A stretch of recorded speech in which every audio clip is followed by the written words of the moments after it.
안녕하세요. 이 방은 제가 1991년부터 대학교 졸업할 때까지, 네, 아무튼 제가 잤던 방이에요. 그러니까 현재 우리 어머니 집의 거실방이라고 볼 수 있죠. 2011년경에 제가 쓰던 저 책꽂이 맨 위에다가 적은 문구가 있어요. 제가 어떤 책에서 보고서 일리가 있다 하면서 이제 적은 거거든. 그게 뭐냐면, 여러 번 읽을 가치가 있는 책이 한 번 읽을 가치가 있다. 그러니까 좋은 책은 여러 번 읽고 싶어진다라는 것이죠. 제가 책을 쓰는 기준도 마찬가지입니다. 읽기 어려워서 그렇지 한 번 읽으면 또 읽어야 되겠다는 생각이 들게, 그렇게 저는 책을 썼습니다. 처음에 잡기가 좀 어렵죠. 음, 저도 이제 그런 책들을 좋아하고, 근데 조금 너무 엄격하죠. 한 번 읽고 지나가야 될 책도 있죠. 뭐 예를 들어서 2018년 트렌드 코리아 뭐 이런 책들, 그 해, 그 다음해를 예측하는. 그러고 보니까 2019 트렌드 코리아도 한번 보긴 봐야 되겠네요. 자, 제가 구독자가 한 3명 정도 빠져나갔는데, 이 3명 정도 빠져나간다는 것은 뭔가 분명한 반응이 있었다는 얘기인 거거든요. 그럼 내가 신문 비전을 얘기하면서 어떤 곳에서 반응이 가장 컸을까를 생각해 봤어요. 그랬더니 양심적 병역 거부. 우리나라 인구 밀도로 봤을 때 기독교인들이 싫어할 만한 이슈거든요. 왜냐면은 여호와 증인의 숫자를 늘리게 만들어주는 방법이 될 수 있기 때문이죠. 왜냐면 병역 기피를 위해서 기독교에서 여호와 증인으로 갈 수가 있는 것이죠. 근데 저는 양심적 병역 거부 위헌 판결을 저는 환영한다라고 발표했거든요. 자, 그러나 뭐 예를 들어서 도봉 박홍기 같은 사람들도 36개월이 뭐냐, 50개월을 줘야지 이러는데, 이건 너무나 단순한 생각이에요. 그리고 인권에 대해서 생각하지 못하는 부분이에요. 자, 보세요. 그들이 왜 양심적 병역 거부를 하죠? 사람을 죽이는 기술을 배우는 것은 비양심적이다라는 것이거든. 네. 근데 남북 대치 상황이고 전쟁 상황에서는 지키기 위해서 상대방을 살해할 수 있다라는 게 이제 우리 보편적인 어떤 국방의 의무에서의 상식인 것이고. 근데 그들이 사람 죽이는 기술을 익히는 거 그거 나쁜 짓이다. 맞잖아요. 그것도 양심에 맞는단 말이에요. 자, 좋아요. 그러면 당신들은 그럼 평화에 이바지해라. 우리는 국방, 우리는 총도 쏘고 기술도 익히겠다라고 했을 때, 어, 자, 여러분, 평화에 이바지하는 길은 여러 가지가 있어요. 예를 들어서 그 어떤 사회복지, 노인요양사, 사회복지사로서의 그 사회복지 보조사 뭐 이런 걸 만드는 거예요. 그다음에 요양보조원 뭐 이런 식으로. 굉장히 힘들어요, 사실은. 힘들어요. 사회복지사들이 자살하는 거 아시죠? 너무 힘들어가지고. 맡은 사람들이 너무 많아가지고. 군복무보다 더 힘들 수 있어요. 그리고 또 어떤 사람이 이렇게 얘기를 하는데, 지뢰 제거에 투입해야 된다. 왜? 지뢰 제거하는 것은 평화를 위한 것이니까. 저는 인정합니다. 무슨 얘기냐? 평화를 위한 기술이잖아요. 지뢰를 제거하는 것은. 그러면 그것은 거기에 투입한다라는 것은 그 사람들이 할 말이 없는 거예요. 위험한 일이죠. 가장 위험한 일이죠. 무슨 얘기냐? 다 거기에 투입할 필요는 없어요. 무슨 얘기냐? 양심적 병역 거부자들이 할 때 자기가 운이 나쁘면 지뢰 제거에 투입될 수도 있다라는 생각 정도는 해야 된다라는 것이죠. 약 20가지의 대체 복무 중에서 노인 요양, 사회복지, 지뢰 제거 이런 것들이 거기 옵션으로 들어가 있어야 된다는 얘기죠. 그리고 복무는 50개월까지 늘릴 필요 없어요. 1.5배만 하면 돼요. 24개월에서 26개월 정도. 우리는 다양한 대안을 생각해 볼 필요가 있습니다. 다양한 대안. 그리고 그들이 왜 병역 거부를 하는가의 그 본질적인 이유를 파고 들어가야 돼요. 파고 들어가서 얼마든지 힘든 일이 있어요. 군복무보다. 더 쉬운 일도 있지만 복불복이죠. 우리 군복무 할 때도 더 쉬운 후방이 있고 전방이 있고 뭐 다양하잖아요. 마찬가지예요. 대체 복무도 굉장히 위험한 일부터 편한 일까지 이렇게 스펙트럼이 다양할 수 있는 것이죠. 그런 식으로 해서 우리가 국민들이 그리고 기독교인들도 이게 편법적으로 여호와 증인들이 늘어나는 거 아니냐라는 그런 걱정을 안 하게끔 머리를 써야죠. 머리를 생각을 해야죠. 얼마든지 난 차라리 군대 18개월 20개월 할래, 이런 판단을 하는 사람이 국민의 50%가 되게끔 만들어야죠. 그러면 공평한 겁니다. 제가 뭐 이런 생각 없이 이 병역 양심적 병역 거부의 를 처벌하는 것이 위헌이다 이런 거를 찬성하는 사람이 아니에요. 자, 그 부분 짚고 넘어가고, 우리 사회가 다양성이 부족한 것 중에 또 하나를 한번 지적을 해볼게요. 어떤 사람이 학교에서 독후감을 없애자라는 칼럼을 썼어요. 그러니까 왜 그러냐면 이게 학교가 독후감 때문에 오히려 책을 싫어하게 되는 학생들이 많아지고 실제로 독서 지도도 제대로 되고 있지 않다라는 것이죠. 인력도 부족하고 또 입시 공부에 치여 있고. 그래서 좀 유명무실하다. 오히려 이거는 그 아이들에게 부담만 주는 거 아니냐, 이제 이런 식인데, 책이 지겹다라는 인식을 주게 된다, 뭐 이런 건데. 자, 이것도 한번 생각을 해보자. 자, 제가 이제 뇌과학적으로 생각했을 때 학생들이 독후감을 싫어하는 이유가 있습니다. 첫째, 자기가 책을 고를 권리가 없어요. 학교 사서가 골라요. 추천 도서가 학교로 날라온단 말이에요. 그게 아니라 학생들에게 매달 책 구입 2권을 살 수 있는 돈이나 문화상품권을 주는 거예요. 그 중에서 하나는 집에서 읽고 하나는 학교 도서관에 네가 꼽았으면 좋겠는 것을 네가 골라서 와라. 자, 둘 중에 하나를 골라서 독후감을 써도 된다.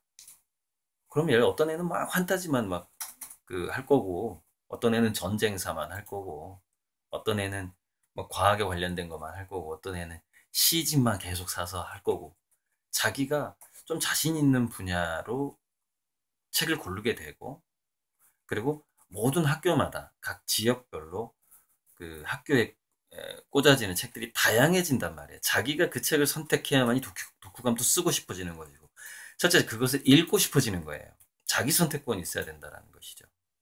지금 학교 사서가 책을 선정하고 이 추천 도서 중에서 골라서 독후감 써. 이건 안 돼요. 이거는 계속해서 이런 불만이 생기게 돼 있는 겁니다. 아이들이 책을 더 싫어하게 돼. 자기 수준에 맞는 책을, 그리고 자기 취향에 맞는 책을 고를 수 있어야 된다는 것이죠. 만화책을 골라도, 저는 고등학생이 만화책을 골라도 그것을 인정해 줘야 된다라고 봐요. 그게 그 아이들이 난 그걸 독후감 쓰겠다 인정해 줘야 돼요. 독후감을 글이 아니라 나는 이 만화를 베끼는 것으로서 독후감을 내겠다. 오케이, 인정. 이런 다양성을 줘야 된다는 거죠. 대체 복무가 다양해질 수 있도록 학교의 독후감조차 다양해져야 된다는 말이죠. 선택권을 줘야 되고. 어쨌건 대체 복무는 한 20가지 이상 돼야 되고, 지뢰 수색부터 시작해가지고, 지뢰 제거부터 시작해가지고. 대안들이 너무 단순해요. 그렇다고 독후감을 없애자 이런 칼럼을 써야 되겠어요. 자, 또 우리 사회에 또 대안이 부족한 거 한번 하나 또 얘기해 볼게요. 이분 글을 읽고 저는 살짝 충격받았어요. 내 미처 생각 못했구나. 자, 이민경 작가의 저한테 깨우침을 줬기 때문에 좀 홍보를 합니다. 이민경 작가의 가정 파탄을 염원한다. 칼럼이 충격적이죠? 이 작가의 책은 우리에겐 언어가 필요하다. 사보고 싶어요. 왜냐면 이 작가의 관점에 저는 감동받았어요. 사보고 싶은 책 중에 하나로 등극했어요. 이 책 내용 몰라요. 근데 난 이 작가의 관점이 정말 여성인데 이제 이 남자의 머리를 한 방 때렸다 이거죠. 뭐냐? 강서구에서 비슷한 시기에 두 가지 살인 사건이 일어났다는 것이죠. 뭐냐? 하나는 PC방 살인 사건이고 하나는 전 남편이 전 부인을 죽인 주차장 살인 사건이에요.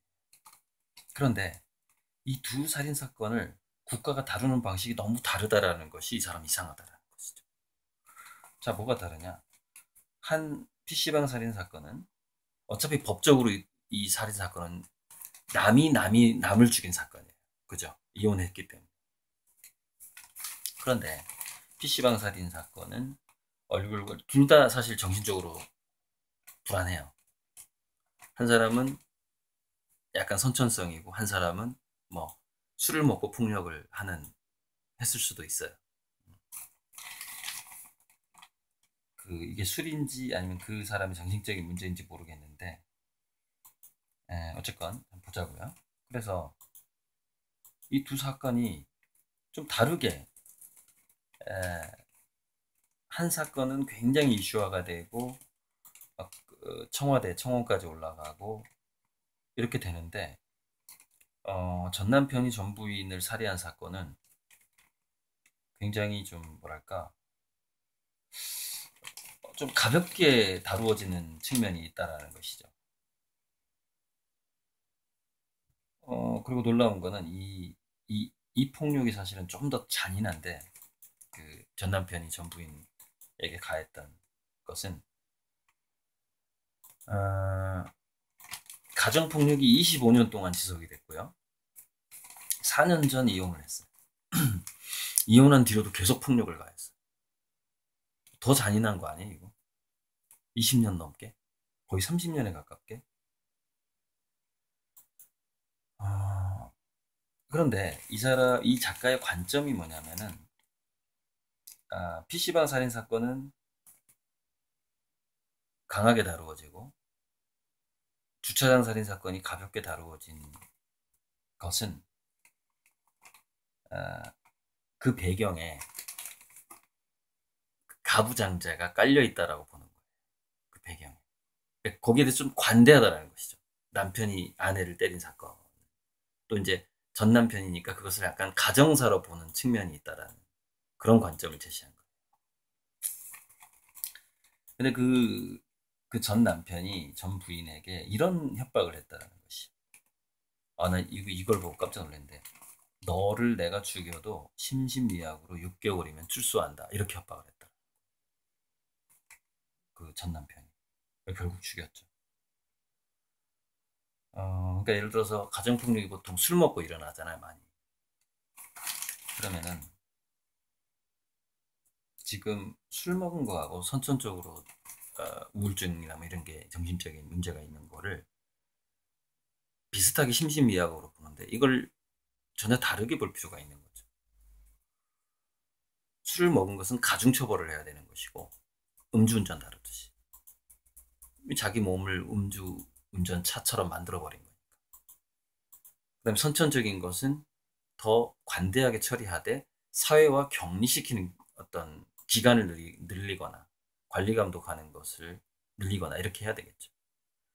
제가 대체복무제라든가 그 다음에 그 문화예술체육 그 특기자들 병역이라든가 제가 이건 이렇게 가야 된다라고 얘기를 하잖아요. 나중에 그렇게 법률이 만들어질 겁니다. 그러니까 제 나름대로 어떤 형평성은 이런 것이다. 그리고 다양한 대안은 이런 것이다라는 걸 상상을 해서 지금 말씀을 드리는 것이거든요. 그래서 가정 가정 내 가정 내 강간도 있잖아요. 부부 강간도 있어요, 법적으로. 아내나 남편이 싫어하는 경우가, 아무튼 아내가 싫어하는데 하면 그 부부 강간이에요. 뭐 이런 부분들이 그 가부장제라는 전통이 아, 우리 국가 내에 이렇게 팽배해 있음으로써 굉장히 가볍게 다루어지는 측면이 강하다라는 것이죠. 이 작가가 제시하는 게. 그래서 우리나라는 가정폭력 구속률이 0.9%라는 거예요. 1%. 신고하면 1%만 구속되는 거죠. 한 50%는 구속돼야 되는 거 아닌가 싶은데. 그래서 이게 왜 그런가 봤더니 폭력은 우리 국가 질서에 이미 일부로 자리 잡고 있다는 것이죠. 그래서 겉으로 뭔가 망가진 모습이 드러나지 않고 그 안에서 해결된다면, 그 안에서 폭력이 있더라도 그것이 밖으로 큰 문제로 드러나지 않는다면 그것을 덮는 경향이 있다라는 거예요. 국가 자체가 그렇다는 거예요. 우리 국가 자체가. 그러니까 그게 가정으로 또 전이되어 있다라는 것이죠. 가정에서 가정폭력이 일어나도 이게, 그러니까 그 아내가 이게 얼굴에 멍이 들어서 밖에 나왔는데, 어머 누구 엄마 왜 그랬어요? 그러면 맞았다는 얘기를 안 하죠. 숨기잖아요. 은폐되는 거잖아요. 넘어졌어. 뭐 이렇게 얘기하잖아요. 그럼 그냥 냅두는 거예요. 경찰에 신고해도 그 정도 넘어가면 그냥 구속 안 하는 거예요. 점점점 한 번 폭력을 가했던 그 남자의 해도 되네? 이런 생각이 들겠죠. 그렇게 계속 은폐가 되니까. 구속률이 1%도 안 되니까. 신고를 했는데도. 그래서 이런 상황에서 또 애를 많이 낳아라고 또 하는 것 자체가 굉장히 이제, 그러니까 분노가 생긴다, 기분 나쁘다, 이런 표현을 하는 거예요, 지금 이 작가. 굉장히 저는 이게 상당히 합리적인 지금 판단이라고 느껴지거든요. 그래서 국가에 내재된 가부장적 폭력성, 그것이 법률의 잣대를 지금 공정하지 못하게 하고 있다라는 그 지점을 본 거, 이게 굉장히 저한테 가르침을 많이 준 분이에요. 이분 책 한번 사서 읽어보고 싶어요. 그리고 또 하나는 우리 좀 영리한 딸들은 벤처하는 여자들이라는, 우리나라 벤처 기업을 하는 여성 CEO들을 쭉 소개한 이 책 소개하고 싶고요. 저는 이 책은 뭐 사보고 싶진 않은데, 어쨌건 제가 사보고 싶은 책은 이렇게 오려서 휴대폰에다가 껴놓거든요. 그래서 우리에겐 언어가 필요하다라는 책을 제가 곧 구입하도록 하겠습니다. 이민경 작가, 가르침을 주셔서 너무 감사하고요. 자, 또 하나 우리 사회에 그 대안이 필요한 부분 한 가지를 또 연속적으로. 자, 비정규직이 6년 만에 최고고 고령층에서 비정규직이 12만 명이 늘었다. 지금은 고령층에서만 늘겠죠. 나중에는 전 연령대에서 늘게 됩니다. 지구의 문명 자체가 정규직은 비정규직, 그러니까 월급의 종말 시대로 가요. 노동의 종말, 월급의 종말로 가요. 또는 소유의 종말도 경향이 있어요. 그 경향도 가게 돼요. 예를 들어서 일본에서 부모로부터 받는 토지를 자꾸 상속 포기하는 경향이 생기거든요. 보유세를 올리면 그런 상황이 우리나라에서도 벌어지게 됩니다. 국토 보유세를 매기게 됩니다. 굉장히 이제 조금 더 뭔가 공평해지죠. 부익부 빈익빈. 그 부분은 이따 또 다 피케티 나오니까 이때 얘기하고. 그래서 지금 비정규직이 늘어나다가 프리랜서가 많아진단 말이죠. 그래서 저는 여기서 그 얘기를 해보고 싶어요. 우리가 워라벨 하는데 워라벨이 잘못됐다라고 지적하는 사람들이 있어요. 왜냐면 그 밸런스란 용어가 잘못됐다라는 거예요. 자, 밸런스 하면은 마치 저울 양쪽에 워크하고 라이프를 놓고 저울질하는 것 같은 느낌이 들잖아요. 이게 아니라는 거예요. 그래서 이 다음에 나온 그 대안이 뭐냐면 워라하라는 거예요. 워크하고 라이프가 하모니를 이루어야 된다는 것이죠. 하모니. 그런데 이것도 대안이 될 수 없어요. 장기적으로. 그래서 저는 뭘 생각했느냐. 워라 씨어야 된다는 거죠. 워크하고 라이프는 시너지를 이루어야 된다는 거죠. 그 워라 씨에 워라 시너지. 워크 라이프 시너지. 그러니까 워크와 라이프가 시너지가 되려면요. 라이프에서 추구하는 방향성과 워크가 일단은 방향이 같아야 돼요. 즉 제가 계속해서 주장하는 일자리가 놀자리로 간다. 그러니까 잘 노는 사람이 부자가 되는 시대가 된다. 그 얘기는 뭐냐면은 그 일이 내가 논다라고 느끼는 방식으로 빨리 전환될 필요가 있다라는 것이죠. 그게 프리랜서 시대를 준비하는 대규모 비정규직 시대를 준비하는 하나의 핵심이죠. 그게 워라시예요. Work and Life 시너지. 자, 그래서 저는 이걸 제안하고 싶은데 뭐냐면 중학교 자유학년제가 있죠.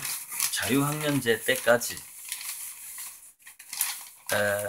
우리 자녀가 미래 직업하고 우리 자녀의 그 라이프의 행복 같은 적성 이런 걸 봐서 중학교 중3 이전에 얘가 뭔가 즐기면서 할 어떤 진로를 일단 정할 필요가 있다고 봅니다. 그리고서 거기에 빠져들게 해줘야 돼요. 그러면은 이 친구는 월급을 쫓는 애가 아니라 비정규직이더라도 프리랜서이더라도 거기에 적응하는 아이가 될 확률이 높습니다. 제가 얼마 전에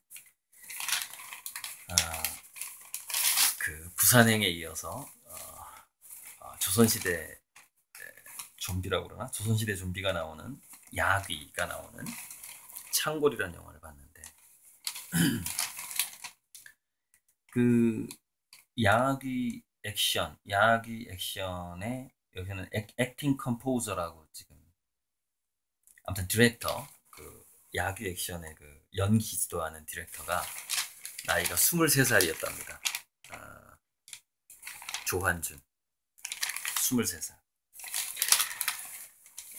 제가 어떤 분야에 그 일찍 고수가 된 사람들, 젊은 고수 또는 아무리 나이가 들었다 하더라도 그 고수들에게 발견되는 공통점이 중학교 때 그 일을 시작했다라는 공통점이 있어요.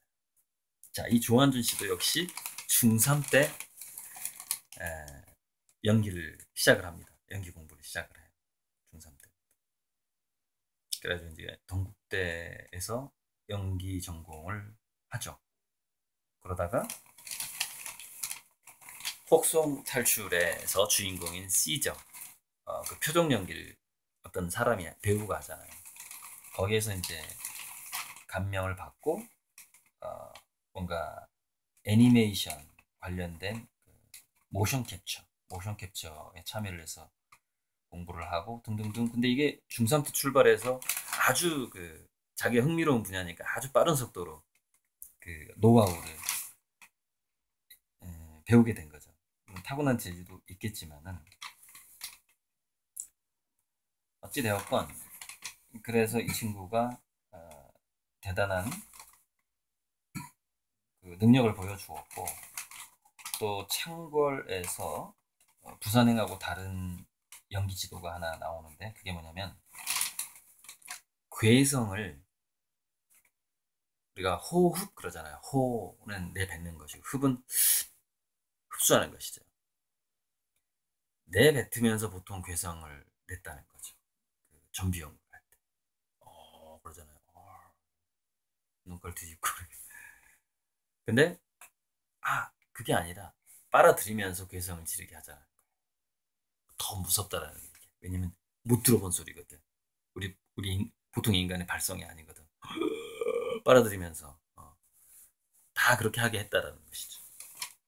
그래서 그 야귀 소리가 숨을 들이마시면서 했기 때문에 굉장히 효과가 좋았다. 근데 이 흡성이라는 것은 아프리카에 가면은 숨을 빨아들이면서 이렇게 말을 하는 부족이 있어요. 그러니까 이 지구상의 그 언어의 다양성이라고 어마어마하거든요. 이렇게 빨아들이면서 하는 그런. 그래서 우리가 프랑스어에 뭐 이런 발음도 놀라운 발음이잖아요.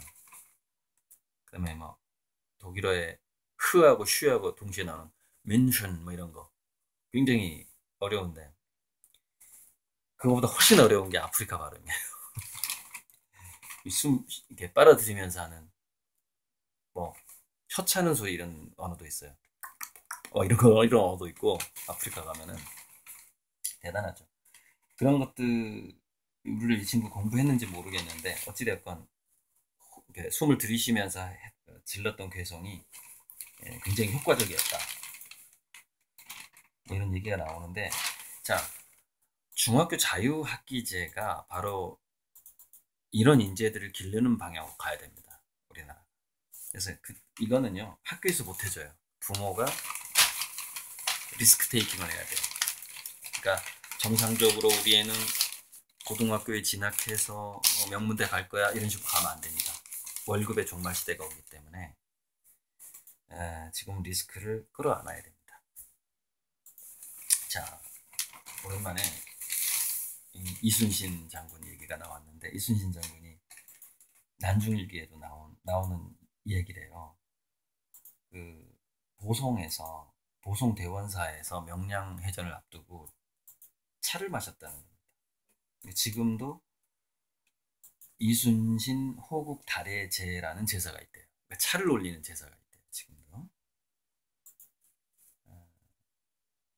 근데 제가 이제 이순신 네 명의 아들 중에 첫째 아들이 아무튼 보송차의 효시가 그 이순신 장군과 관련돼 있대요. 보송녹차가. 보송녹차를 이순신 장군이 마신 거에서부터 아마 이렇게 더 유명해진 것 같아요. 이순신 장군 4명의 아들 중에서 4명의 형제 중에서 세 번째 아들이잖아요. 셋째 아들. 첫째 희신, 둘째 요신, 셋째 순신, 넷째 우신인데 넷째는 우임금, 셋째는 이제 순임금. 이제 순임금의 덕성을 이순신 장군이 그대로 가지고 있죠. 그 이름처럼. 정말 비슷해요. 순임금 스토리하고 이순신 장군의 그 덕성이 그 이름의 영향을 좀 받잖아요. 둘째가 이제 요임금 할 때 요신인데 첫째 희신이 여러분 요임금 훨씬 이전의 인물인 복희씨라는 분의 희에서 나온 거예요. 그런데 제가 이 복희씨를 연구하다가 제가 고대사를 또 한동안 연구를 했었거든요. 연구하다가 제가 이제 그레이엄 행콕의 책을 읽게 됐어요. 근데 복희씨의 최초의 성씨를 가졌는데 그 최초의 성씨가 풍씨라는 거예요. 풍씨. 근데 복희씨의 연대는요. 10,000년 전인지 50,000년 전인지 몰라요. 그건 너무 옛날이기 때문에 그게 정확히 연도를 따지기가 힘들어요. 근데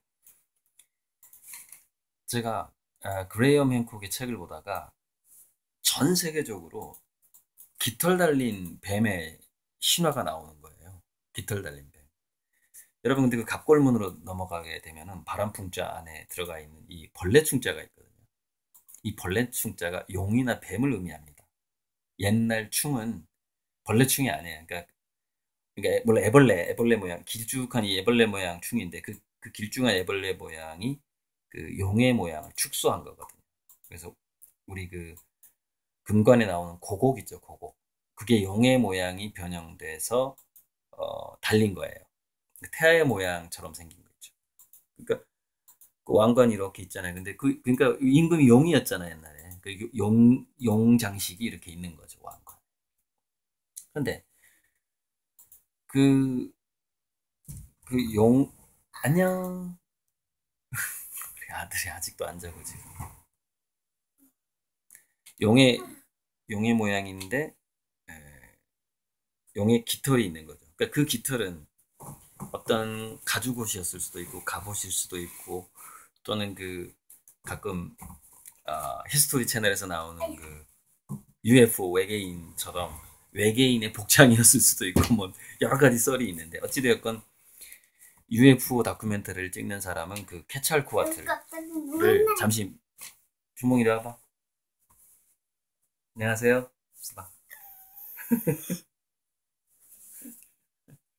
아빠 계속 얘기할게. 들어봐. 케찰코아트 케찰코아트를 외계인이라고 해석을 해요. UFO 연구가들. 근데 저는 외계인이 좋다 이거야. 외계인 또는 어떤 아틀란티스에서 온 어떤 선진 문명, 뮤대륙에서 온 문명이었다. 오케이, 좋다 이거예요. 그런데 그 존재와 테오 보키시는 저는 관련이 된다고 보는 거예요. 왜냐면 테오 보키시의 어떤 그 자체가 성 모습 자체가 풍씨가 기두자에다 벌레충자예요. 풍씨가 깃털 달린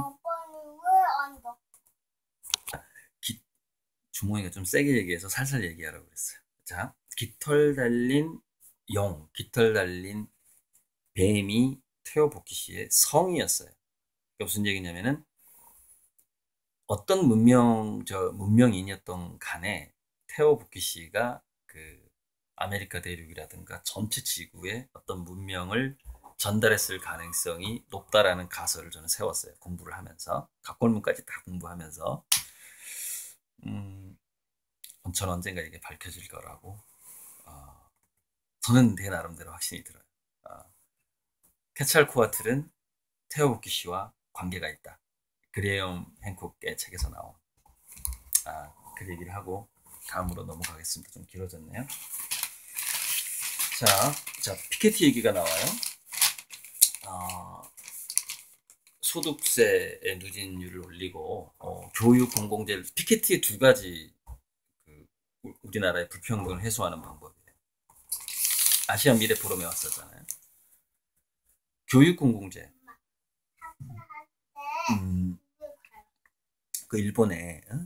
일본의 그처럼 일본의 국제 바칼로레아를 일본 전체에 그렇게 하잖아요. 그것처럼 교육을 공공화시켜야 된다. 고급 교육을 그거하고 부를 많이 획득하는 사람한테는 세금도 누진을 하자. 이거 두 가지인데 제가 꽤 한 2년 전이었나? 승자독식 사회라는 책을 본 적이 있어요. 승자독식 사회에서도 결론이 세 가지가 나옵니다. 세 가지인데 조세, 의료, 교육밖에 없다는 거예요. 방법이. 그러니까 교육의 기회의 평등하고 다양성 교육이 여기는 4차 산업혁명 시대니까 들어가야 되는 거고 교육적인 평등, 다양성 추구. 또 하나는 의료보호제도입니다. 즉 가난한 사람들이 아파버리면 타격이 더 심하다는 거예요. 그래서 의료보험이 훨씬 더 관용적이어야 된다는 겁니다. 그리고 돈이 많이 드는 치료를 국가에서 많이 책임져 줘야 된다는 거예요. 또 하나는 조세제도. 이건 피케티 얘기하고 똑같아요. 승자독식 사회를 해소하는 방법. 조세정의, 의료의 어떤 포용성, 교육의 어떤 형평성 내지는 맞춤 교육, 뭐 그런 것들이 해법인 것이죠. 자, 이번에 숙명여고 사건 때문에 동아일보 칼럼이 하나 나왔는데 제목이 S여고 사건이 미국에서 일어났더라면이에요. 이거 보고 이거 괜찮네. 자, 이런 일이 미국에서 일어나면 이렇게 된다는 거예요. 미국 전체 아이비리그 명문 대학에서 그 고등학교에 이렇게 통보를 한답니다. 아, 당신 학교에 이런 비리가 일어났으니 당분간, 즉 몇 년간은 당신 학교 학생이 우리 아이비리그에 지원하는 것을 받아들일 수 없다라고 통보를 한대요. 고등학교에서 그 형평성에 어긋난 사건이 그 학교에 벌어지면 몇 년간 그 학교에서 명문대를 한 명도 못 가는 거예요. 지원을 안 받아버리는 거예요. 우리나라에서 숙명여고한테 한 명문 우리나라 5개 학교에서 서울대 뭐 다 아시잖아요. 거기서 당신네 고등학교에서 우리 학교에 이제 앞으로 5년간 지원 못한다 숙명여고 이래버려봐요.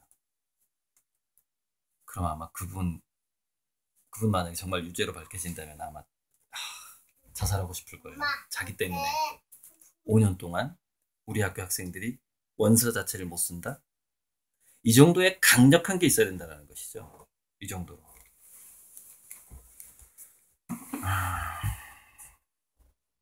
야, 이런 방법도 있었구나. 그런 좀 깨달음을 줬어요. 칼럼이. 자, 수소차 문제인데 이 수소차 문제가 어떻게 가야 되느냐면은 수소차는 일단 수소를 만드는 데 있어서 전기 분해를 한다거나 LNG에서 가져온다거나 이렇게 하는데 그것도 만만치 않은 데다가 또 하나 수소 충전시키는 그것을 건설하기가 너무 힘들대. 비용이 많이 든다는 거예요. 자, 그러면은 자, 수소도 좋은 에너지고 그다음에 전기차도 태양광 효율이 좋아지고 그 태양광 시설을 설치 기술이 점점 좋아지고 있잖아요. 그럼 어떤 해법으로 우리나라는 가야 될 것이냐 이겁니다. 수소차는 기차 있죠, 기차. 열차를 수소차로 가야 되는 거죠, 열차. 그리고 도로 위를 달리는 자동차는 전기차로 가야 되는 것이죠. 그것이 비용적인 측면에서 가장 효과적이라고 저는 판단을 내렸습니다. 열차를 그러니까 그거는 왜 그러냐면 열차는 장거리를 가고 또 수소 충전을 충분히 할 수 있고 그렇기 때문에 수소 충전 시설을 띄엄띄엄 둘 수가 있단 말이죠. 그래서 국가에서 그것을 또 관리하기가 좋고 위험하잖아요. 관리하기가 좋고. 그러니까 열차는 수소로 가자. 자동차는 태양광으로 가자. 그러니까 태양광 효율이 좋아지게 되면요, 지붕에 있는 그 태양광 패널만으로도요 365일 돌아다니게 됩니다. 그러니까 지금 효율로 생각하시면 안 돼요. 지금 효율에서 미래학자들은 2000배가 좋아진다고 얘기하고 있는데 저는 20배만 좋아져도 된다고 봐요. 미래학자들의 예측에 그 100분의 1, 20배만 좋아져도 우리나라 도로를 자동차 천정에 있는 태양광 패널만으로도 얼마든지 충전해서 갈 수 있다. 날씨가 아무리 흐려도 잠깐 해가 비쳐도 가능하다고 봅니다. 그래서 도로하고 철도를 수소와 태양광으로 구분하는 게 좋다라는 것입니다. 자, 근데 이제 현대차가 그걸 시도하고 있는데 저는 시도가 좀 늦어졌다는 거예요. 왜냐면은 제가요 태양광으로 막 사막을 달리는 그 전기차 실험을 과학 잡지에서 본 게요 벌써 한 20년 전인 것 같아요. 굉장히 오래전부터 해외에서 연구가 되어온 분야입니다. 너무 늦어졌다는 거예요. 저는 현대차의 위기가 뭐 강성노조에 있죠. 몇 프로나 있을까요? 20%? 30%? 70% 이상의 현대차의 위기는 뭐죠? 다양한 대안을 그러니까 창조적 파괴를 하지 못했다라는 거라고 저는 봐요. 노조 책임도 일부 있겠지만 그 비용 측면에서. 근데 그걸로 해결되는 문제가 아닙니다. 지금 경제 상황.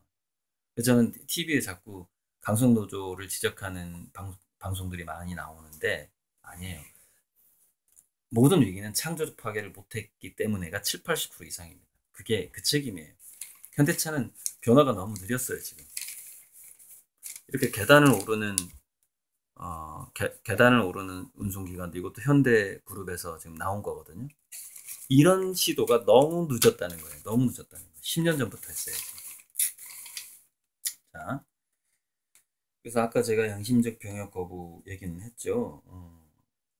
일단은 대법원에서 판단을 내렸고 이제는 대체 복무의 다양성을 연구해야 될 때라는 것이죠. 자, 삼성 백혈병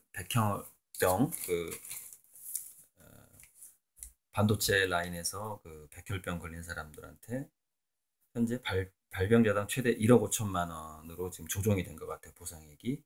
근데 여러분 그 영화에 나오잖아요. 황은미 씨였나요? 영화에서 처음에 삼성이 제시했던 금액이 500만 원이었습니다. 1억 5천으로 올랐죠. 이런 일들이 얼마나 많아질까요? 우리는 실제로 이 어떤 대기업들이 판결을 이렇게 유리하게 자기들한테 가져갔던 것들을 다시 전부 다 재판결을 한다면 이런 일들이 얼마나 많이 일어날까. 500만 원이 1억 5천으로 올라가잖아요.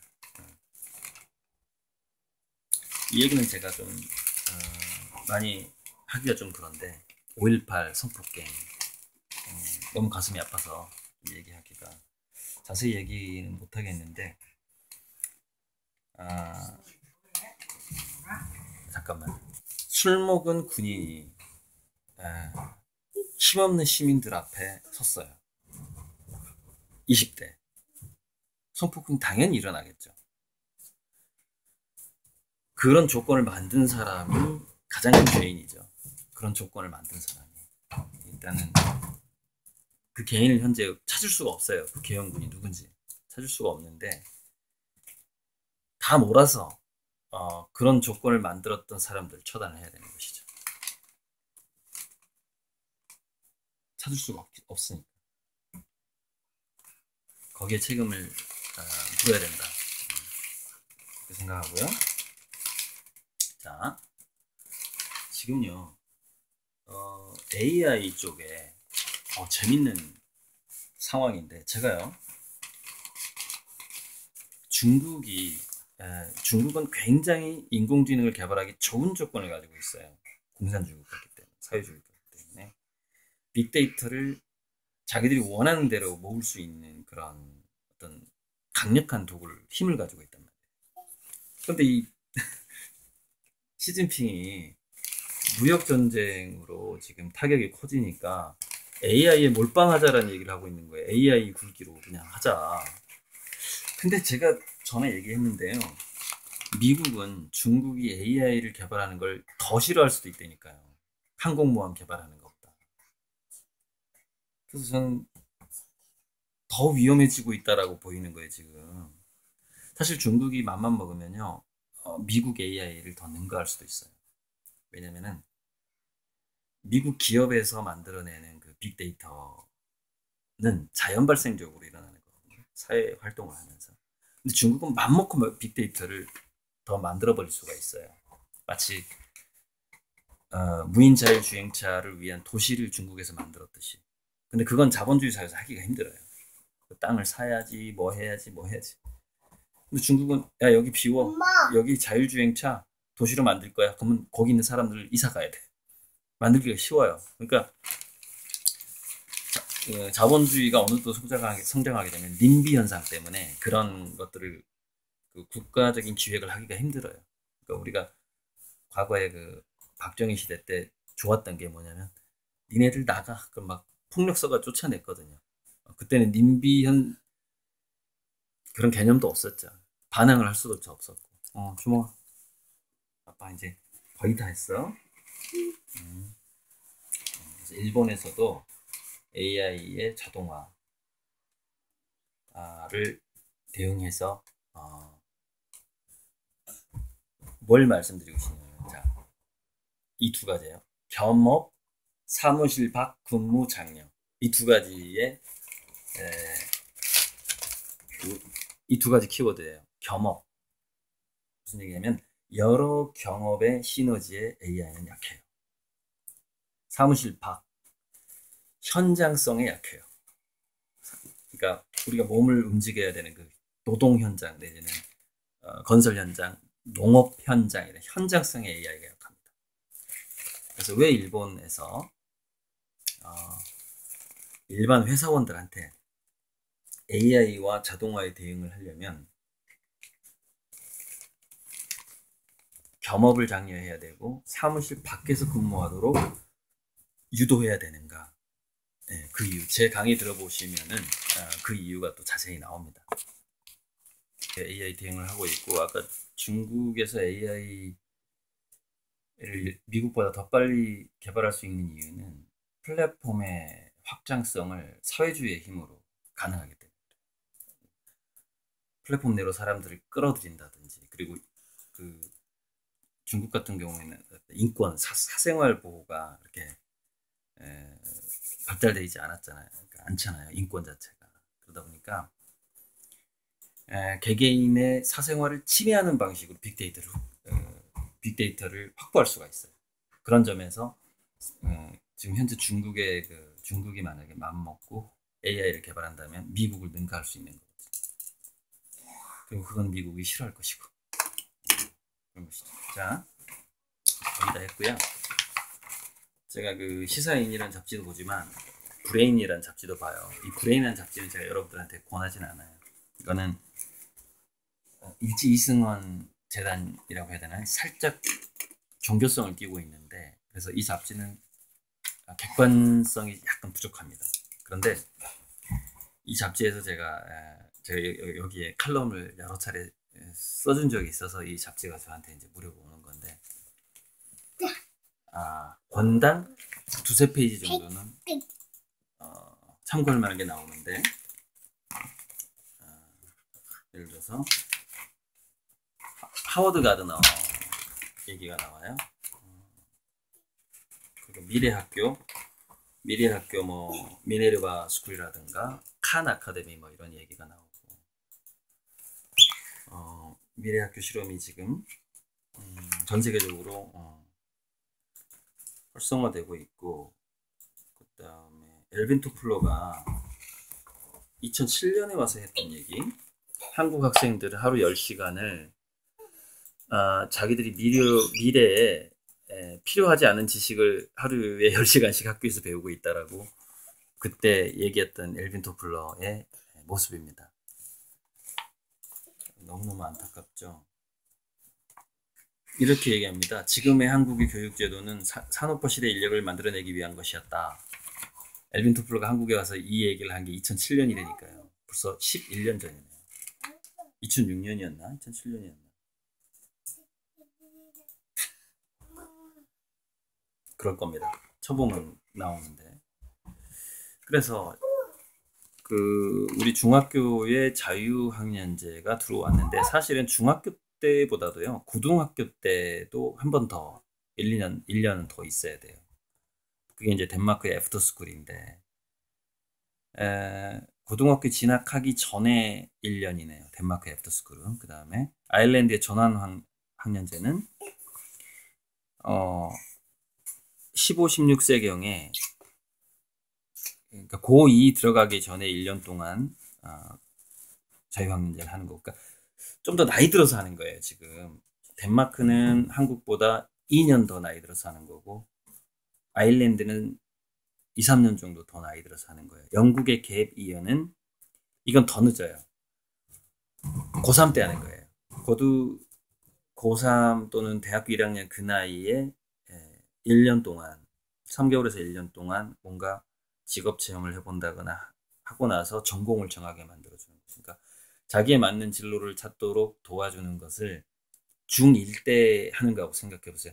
중1 때 하는 거, 고1 때 하는 거, 고3 때 하는 거 다르잖아요. 그래서 이거를 우리나라도 이걸 자유학기제로 줄이든지 6개월 줄이든지 해서 이거를 두세 차례 나눠서 할 필요가 있다라는 거예요.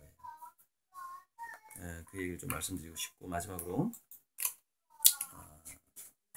브레인 분야에 뇌를 읽다라는 책 소개가 나오는데, 여기서 눈의 DNA 얘기를 합니다. 여기서 두뇌 DNA라는 것은 도파민, 노르아드레날린, 아세틸콜린을 말하는 겁니다. 그 첫 글자예요. 두뇌 DNA의 중요성에 대해서 얘기하고 있는데 제가 도파민과 노르아드레날린 그 다음에 아세틸콜린이 중요하다는 강의는 예전에 많이 했습니다.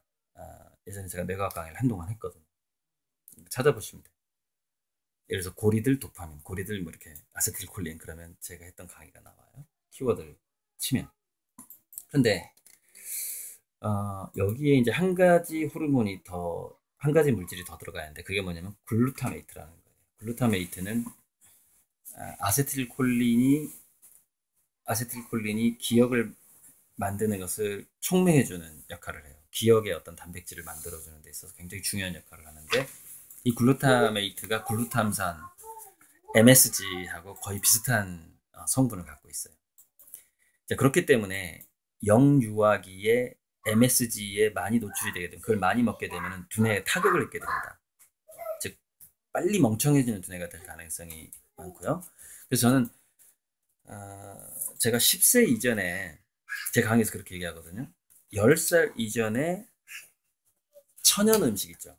자연스러운 한식에 입맛 들이는 게 너무 중요하다. 왜냐면 10살 이전에 외식을 많이 하고 이렇게 인스턴트 식품을 많이 먹고 하게 되면은 MSG에 자연스럽게 노출이 많이 돼요. 10살 이전. 그런데 만약에 그 MSG가 성인들은 두뇌에 영향을 미치지 않는데 영유아들은 그게 두뇌에 영향을 미친다는 겁니다. 그럼 어떤 상황이 벌어질 수 있냐면은 이거는 추측이에요. 그 관련된 분야에 있는 사람들 연구를 해보세요. 저는 이런 가설을 많이 상상하는 사람의 책을 보면서 영유아의 MSG 노출은 치매를 앞당길 수 있다는 느낌이 딱 드는 겁니다. 왜냐하면 MSG의 과도한 노출은 뇌세포를 파괴하는 역할을 하게 됩니다. 과로사해버리는 거예요. 뉴런 자체가. 시냅스성 뉴런이 사라져 빨리 폭망하게 만들어버리거든요. 갑자기 치매로 갈 수가 있다는 거죠. 그럼 갑자기 치매로 두뇌가 망가지는 사람들의 어릴 적의 데이터를, 이게 종종 연구인데 연구하기 힘들겠죠. 예를 들어서 남들보다 일찍 치매된 사람들의 10살 이전의 식생활을 어떻게 연구할까? 그럼 이걸 어떻게 연구해 볼 수가 있냐면은 시골 출신하고 도시 출신이 나이 들어서 치매가 오는 양상, 뇌졸중이 오는 양상. 그러니까 뇌세포가 파괴된다는 건 뇌졸중하고 치매가 둘 중에 하나가 오는 거기 때문에 그 양상을 만약에 종종 연구를 한다면은 10살 이전에 MSG가 노년기에 치매나 뇌졸중에 미치는 영향 이런 것들이 간접적으로 드러날 수 있겠죠. 그러니까 다시 한번 당부하지만 예전에도 10살 이전의 아이들의 식생활을 조심해야 된다. 전통 한식의 맛을 들이게 꼭 해줘라. 그것이 노년기, 중장년기의 건강과 밀접한 관련이 있다. 예를 들어서 무슨 얘기냐면 청국장의 맛을 10살 이전에 맛보게 하라는 거예요. 어려운 문제인가요? 어떻게 하면 맛보고 수 있게 하는지 아세요? 굶긴 다음에 먹이면 돼요. 굶긴 다음에. 그러니까 전통 한식 애들이 싫어하잖아요. 아주 배고프게 만든 다음에 먹이면은요, 그것을 두뇌가 좋아하게 됩니다. 왜? 배고픈 상태에서 뭔가를 먹으면 도파민이 나오거든요. 인간은 어떻게 중독되느냐? 어떤 행위를 할 때 도파민이 나오면 그냥 중독돼요. 그러니까 이게 아이들에게 용돈을 주면서 잠시 문 좀 닫고요. 그래서 학교 주변에서 문방구 주변에서 이것저것 사 먹게 하는 거. 10살 이전에 위험합니다. 장기적으로 여러분의 자녀의 두뇌에 중장년 이후에 타격을 주게 될 가능성이 있어요. 이거 아마 글쎄 우리나라에는 연구한 사람이 없을 것 같고 해외 논문을 한번 검색해 보면 나오려나. 어쨌건 저는 두뇌 DNA하고 글루타메이트에 대한 것을 생각하면서 분명히 그 영향이 있다라는 것을 느꼈습니다.